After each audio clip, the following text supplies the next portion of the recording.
Mwaramutse canke mwiriwe nshuti nanyu bakunzi ba televiziyo Umutarambirwa TV, ndaje kugira ngo nsangire namwe ku yindi ncuro bimwe mu bintu bamwipfuza ko ndabazanira. Uno munsi sindabazaniye umunyempano, ahubwo nje kubasigurira ibijye bitandukanye ku bigize imisi biriko biraba na cane cane muri kiriya gihugu ca Leta Zunze Ubumwe za Amerika.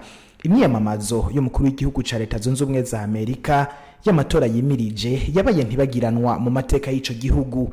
Imvo nuko umwe mu bakandida yarashwe n'uwamwibundiye Riva bene umurango barorera.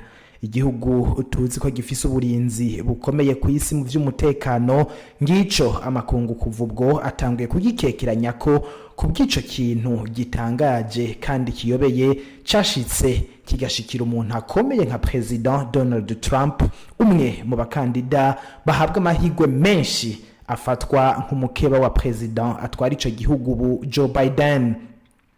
Byagenze gute ngo bishike? Ninde yamurashe? Kubera iki batashoboye kumutesha iyo nkozi y'ikibi itarashika ku ntumbero yayo?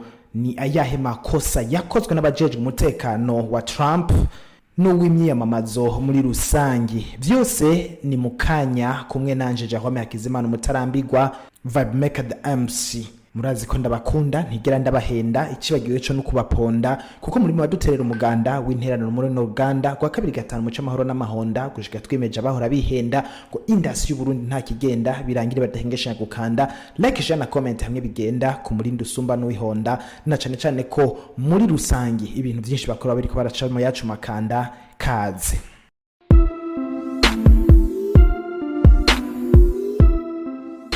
Muri iyo myiyamamazo tariki ya 13 Mukakaro 2024 neza na neza i Pennsylvania niho wahoze arongoye Leta Zunze Ubumwe za Amerika yaraswa n'umusore yaranatunze inkoho igihe uwo wa mbere yaramaze akanya gato yagiye kuri podium gushikiriza imigabo n'imigambi y'umugambwe wiwe wo ba Republican. Hari haheze nk'iminota 2 afashe ijambo ni kugwamo rw'amasasu gwavuga. Trump Imana iramukingira ntizamugema hica, ahubwo zimufata ku gutwi kw'iburyo. Yari yamamuye maze arakusha mu kuryama hasi. Ivyo vyose vyabaye igihe c'isaha 12 z'umuhingamo zirenga kiminota 11 mu buseruko bwa Leta Zunze Ubumwe za Amerika. Uwamurashe yipoyeye ahantu ha wenyene hejuru ku nzu n'inkoho yiwe niho yamutumbereza Trump. Ni nyuma y'iminota 8 Trump ashitse imbere gufata ijambo amwenyura. Hirya no hino yiwe hari abanywanyi b'umugambwe wiwe w'aba Republican, hagati naho nyene gutyo niko vyari biri. Mu vyashikirije azoshira imbere no mugambi wo kuraba neza ingene abantu bimukira muri Leta Zunze Ubumwe za Amerika atakajagari canke amanyanga yobamwo. Bamutumuruye ariko aravuga ati raba biriko birashikira igihugu cacu, ibihumbi 200 vy'abimukira nivyo biba muri Leta Zunze Ubumwe za Amerika bidaciye mu mategeko. Aba arahwamye ngo nta kidahwama. Uwarivuze araryumako. Amasasu, ubwoba, guhundagara. Inyuma y'umwanya mutoya umunyamabanga w'abajejwe umutekano wa Trump yubatse uruhome rugizwe n'abajejwe umutekano mu ntumbero yo gukingira uwo mucika cumu Trump yari yaryamye hasi akomeye ariko kandi ariko arava amaraso. Niko kuvyuka heze nk'umunota umwe n'igice yakushije. Nsubiza ibirato vyanje, abwira abajejwe umutekano wiwe. Baguma bagerageza kumukingira harinze hagira uwo subira kurasa ngo rufume ruhita nabo. Donald Trump we yaguma ashaka kuvugisha isinzi ry'abantu bari bitabiriye imyiyamamazo yiwe. Sinzi ngene yaronse hacisha ukuboko hatoya abona kuduza hejuru avuga n'ijwi rirenga ati fight fight fight. Twovuga mu Kirundi ngo ugwanira, haranira, ugwanira. Ni muri uwo mwanya nyene abafata amasanamu bashobora kubona neza ko Trump yakomeretse ku gutwi kwiwe kw'iburyo ndetse no kwitama ry'iburyo nubwo yaragihema. Ariko uwari nyuma yiwe we yaciye ava mu mwuka w'abazima ubwo nyene abarapfuye. Aho ndavuga umwe mubo ayo masasu yafashe, abandi babiri barakomeretse. Abitabiriye iyo myiyamamazo baguma bakoma induru yo gukeza Trump ku butwari bwiwe, babonye arashwe ariko nta have asinzikara. Uwo wewe yarinze yinjira mu modoka brande akiduza kwa kuboko mu kirere agira ati fight fight fight. Ni gihe cy'isaha 12:13 mu minota 2 gusa habaye ibintu bitazigera vyibagiranwa muri kahise ka Amerika. Inyuma y'umwanya mutoya President Donald Trump yaratanze ubutumwa bwishimye abucishije ku mbuga hwaniro ziwe. Yagize ati ndashimiye urwego rw'umutekano n'abandi bose bajeje gushira ibintu mu buryo, ingene babangutse cyane igihe naraswa. Ntibitahuritse ko ikintu nka kijya gishobora kuba mu gihugu cacu. Imana ihezagire Amerika. None nyene mbaye Trump, ni gute ikintu nka kijya gishobora gushika kigaca kinashikira icamamare uwahoze atwara Leta Zunze Ubumwe za Amerika, umwe mu bantu bacungerewe umutekano cane muri kino gihe ku isi, eka mbere no muri ico gihugu? Vyoba vyagoraniye hehe ku ruhara rw'abande? Kurikira. Hasigaye nk'imisegonda 5 ngo Trump araswe, habonetse umuntu ari hejuru afise inkoho, ariko ntivyari bigishoboka ko bamutesha. Ni gute uwo yarashe yashoboye kwegera aho hantu? Raba namwe, Donald Trump yari muri iyo tribune, nayo uwamurashe yibereye hejuru kuri iyo nzu, hakaba hari ku metero nk'ijana hagati y'ivyo bibanza bibiri. Uwo mugizi wa nabi yari hafi ku buryo n'abaje kurorera bamubonye imbere y'uko arasa. Hari n'uwundi muntu avuga ko yari yanituye abajejwe umutekano ababwira ko hari umuntu ari hejuru afise inkoho, ariko ntibavyitaho. Uwundi ati jewe nagarutse inshuro 2 zose mbwira abajejwe umutekano ko nicura kuriya muntu ashobora guhungabanya umutekano. Uwo mupolisi nabwira yaciye ahamagara akoresheje za motorora zabo, hama nanje nca nisubiriraho nari mvuye, niho numva amasasu yasanye. Iyo myiyamamazo yari icungerewe n'abajejwe umutekano mu mpisho Secret Service. Hakabaho kandi n'ikigo kijejwe umutekano w'abakuru b'ibihugu n'abahoze ari abakuru b'ibihugu muri Leta Zunze Ubumwe za Amerika.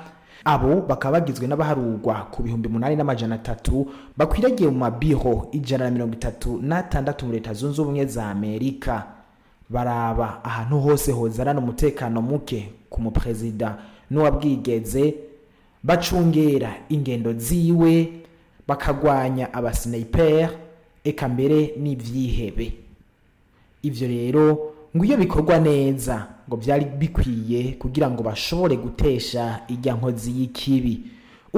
Avuga ko yumiwe, yatangaye, yajorewe kubona iryo bararigwa, kandi byose byari bikwiye kugira ngo bakinge. Amakamera, ibyuma vyitwa micropareil. Kuba abitabiriye imyamamazo baremerewe kwinjirana imitaka, ubundi ngo bari gusiga imyumvuri yabo hanze. Kubwa Jean-Eric Brana, umuhinga mu vy'inganda conference muri Leta Zunze Ubumwe za Amerika. Abatari bake rero bagasaba ko bamatohoza yimbitse ku vyinyegeje nyuma y'iryo baranda ya mama ryaguye ku gihugu gitinyitse nka Amerika no ku muntu akomeye nka Donald Trump. Nubwo biruko uwarashe havuye abonwa vuba bwango maze arafatwa na FBI, aho banagiriye ko bamwica. Yitwa Thomas Matthew Crooks w'imyaka 20, akaba yamuka muri Pennsylvania. Ifoto yiwe ni imwe mu mashusho ariko arakwiragizwa cyane muri Amerika no ku isi. Ifoto ya Thomas Matthew Crooks yarashe Donald Trump. Baranamufashe video bahejeje kumwica. Ntabwo yari umuntu azwi na polisi, ntabwo yari amaze gukora ibyaha bikurikiranwa cyane na polisi. Aha hari igihe yaronka diplome mu mwaka wa 2022 kuri Lycée de Bouserpaki. yaranaronse agashimye ku bw'ibikorwa vyiwe bikomeye mu cigwa c'ibiharuro mathematique na science. Mu masaha make gusa izina rya Thomas Matthew Crooks ryacitse izina rya mbere rirondegwa cyane ku rubuga no ku mbuga zitandukanye ngurukana bumenyi kugira ngo bashobore kumenya mbega uwo muntu ni muntu ki, afise amateka nyabaki. Mu gusozera rero reka ngaruke ku mateka ya Amerika mu bijanye n'amabi nkayo ku bantu bakomakomeye nk'abakuru b'ibihugu canke abakandida b'abakuru b'ibihugu. Izi ngira nkubwire ni zimwe mu mfu zizwi cyane muri Amerika. Mu mwaka w'igihumbi kimwe n'amajana 865 inyuma gato y'intambara bise Secession, hari umugabo yishe umukuru w'igihugu Abraham Lincoln mu mutwe ngo tap. Igikenye na politike ya Amerika vyamye bijana. Mu gihumbi kimwe n'amajana 912 umugabo umwe yarashe witwa Theodore Roosevelt. Haheze imyaka 200 ubundi yarashe Franklin Roosevelt. Uwo mugabo André Caspi, umuhinga akaba n'umwigisha muri za kaminuza Paris mu Bufaransa, abona ko byose biva ku kuntu muri leta zunze ubumwe za Amerika gutunga inkoho birekuwe ku bantu basanzwe. Kubwiwe ngo hari n'abasazi baca basara barasa abantu. Bisaba rero kuzirikana neza kubahiriza agateka kazina muntu, hakaba n'abandi rero bazikoresha mu byankenegwa. Hari n'ubwicanyi bufatwa amavideo ikibiriraho ku bantu bakomakomeye nk'abakuru b'ibihugu n'abakandida bitoreza kuba bakuru b'ibihugu. Mu mwaka w'igihumbi kimwe n'amajana 1963 umukuru w'igihugu w'umudemokrate John Fitzgerald Kennedy yarishwe ari mu modoka yiwe Hadnas. Si abakuru b'ibihugu gusa bicwa, n'abakandida ntibasigara inyuma. Bobby Kennedy avukana na Louis yitoza ko umukuru w'igihugu yarishwe mu gihumbi kimwe n'amajana 1968. Jean Wallace mu gihumbi kimwe n'amajana 1972 yararashwe n'umuntu amutumbereje ku maguru, maze kuva ubwo acika ugendana ubumuga ubuzima bwiwe bwose yarasigaje. No mu mwaka w'igihumbi kimwe n'amajana 1981 Ronald Reagan yarakomerekejwe cyane, yamumariye ko amasasu yose yari muri pistole yiwe maze ahakugwa n'Imana. Kugeza kuri Donald Trump, abamaze kwicwa canke guhakwa kwicwa ari abakuru b'ibihugu canke abitoreza kuba bakuru b'ibihugu babaye 16 kuva Amerika ibaho. Ufatwa nk'umukeba wa mbere wa Trump, umukuru w'igihugu ca leta zunze ubumwe za Amerika, yaciye ashikiriza ijambo ryo gutera ivyatsi ubwo bwizi bwa nabi agira ati: nta kibanzo bwicanyi nk'ubwo bufise muri Amerika, ubwo n'ubusazi. Nico gituma tubwirizwa kubutuza no kunwanisha abene gihugu bose. Uwo akaba yari Joe Biden.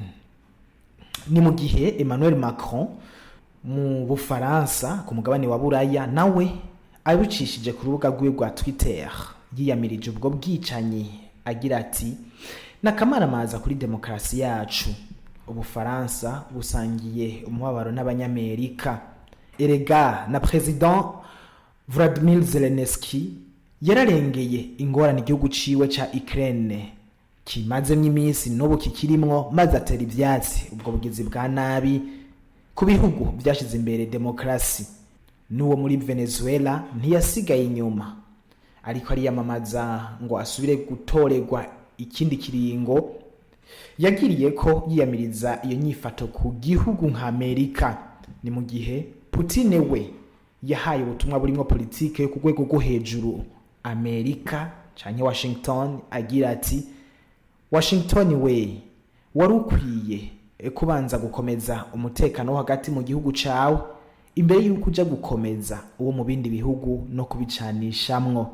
Umukuru w'igihugu c'u Burundi ntaco yashimye kubivuga ko, turavye ku mbuga ziwe akunze gucisha ko ubutumwa ku bindi bihugu.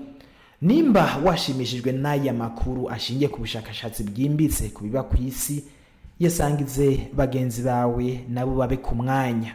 Yari Jahome Hakizimana umutarambirwa. Murazi ko ndabakunda, ntigera ndabahenda. ikitoshoboka co no kubaponda kuko muri banterera umuganda w'ivyiyumviro muri no ruganda kwa 2 mu camahoro na gahonda gushika twemeje bahora bihenda ko industry y'Uburundi atakigenda maze birangire badahengeshanya gukanda like share na comment hamwe bigenda ku murindi usumba n'wihonda na cyane ko mu bijanye n'imyidagaduro canke industry muri rusangi bama bakobaca mu yacu makanda. Ndabakunda cyane, mugumane n'umutarambirwa TV naho ikindi gihe raba ko wagize subscribe canke s'abone kugira ngo ibizoza n'ivyarenganye ntibigucike nagahindukira.